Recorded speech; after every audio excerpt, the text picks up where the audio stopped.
आयुर्वेद में महत्वपूर्ण हैं त्रिदोष, सप्तधातु और मल। इनका समावस्था में होना बहुत ज़रूरी है स्वास्थ्य के लिए। आज का सवाल है कि वात, पित्त, कफ ये दोष क्या हैं।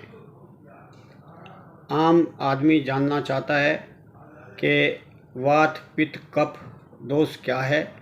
आज मैं इसके बारे में एक सिंपल से तरीके से और संक्षिप्त में वर्णन करूँगा, जिससे आपके समझ में आ जाए कि ये दोष क्या हैं। वीडियो शुरू करने से पहले आप लोगों से गुजारिश है कि आप मेरे चैनल को सब्सक्राइब करें और मेरी वीडियो को लाइक करें, अपने दोस्तों में शेयर करें। जितने भी ग्रुप्स हैं उनमें आप शेयर करें, सहयोग करें। अब वात, पित्त, कफ ये जो दोष हैं, इनके सबसे पहला है वात। यह शरीर में गतियां और संचालन के कार्यों को संपादित करती है। ये जितने भी शरीर के अंदर गतियां हैं वो वात दोष के कारण हैं। वात वायु और आकाश पंच महाभूत से मिलकर बना होता है और इसके कार्य क्या है। जितनी भी शरीर में गतियां होती हैं वो सारी की सारी वात के कारण होती है। जैसे सांस लेना, दिल का धड़कना, मस्तिष्क का संदेश भेजना, यानी कि नर्वस सिस्टम के जितने वर्क्स हैं वो सब वात के कारण हैं। और जोड़ों का चलना, जोड़ आपको संचालित करते हैं, गति संचालित करते हैं, तो ये जोड़ों को भी नियंत्रित करता है। अब इसका गुण क्या है। यह सूखा होती है और हल्की होती है, ठंडी और चलायमान, यानी कि एक जगह नहीं रहती, कभी इधर कभी उधर चलती रहती है और सूक्ष्म है, बहुत ही ना दिखने वाली चीज़ है। और इसके बिगड़ जाने से जो इसके कार्य हैं उन्हीं की बीमारियां बना देता है। जैसे आपको चिंता लग जाना और मल का खुश्क कर देना, यानी कि कब्ज कर देना। सूखापन, शरीर में सूखापन कर देता है, खाल सूख जाती है, शरीर सूख जाता है अगर ये असंतुलित हो जाती है।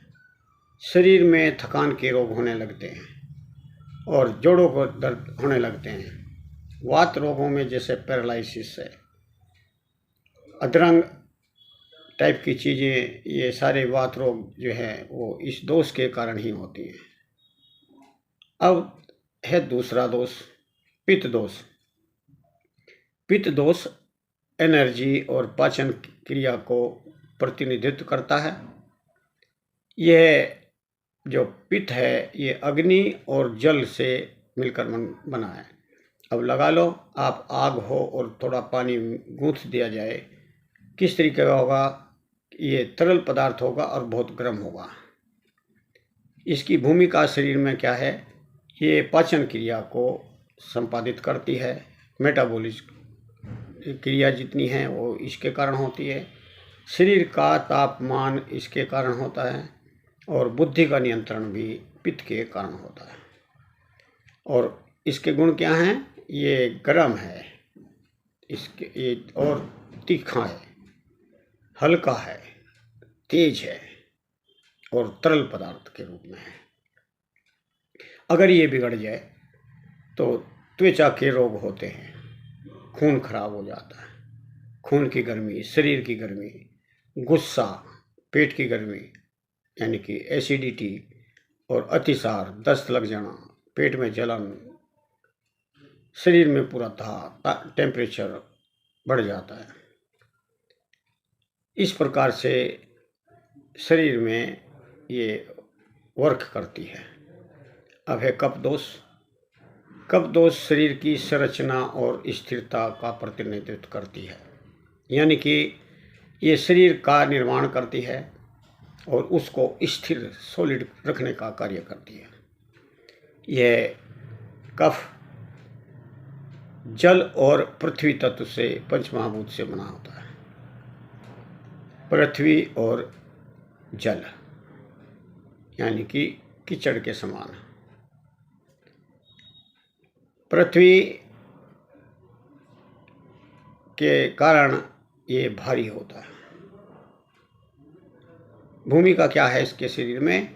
यह शरीर में मजबूती पैदा करता है, लचीलापन पैदा करता है और प्रतिरोधक शक्ति पैदा करता है। शरीर के अंदर एक लड़ने की पावर रखता है, मांसपेशियों का गठन बनाती है और सेल्स का निर्माण करती है। गुण इसका ठंडा है, भारी है, स्थिर है, चिकना है, कोमल है।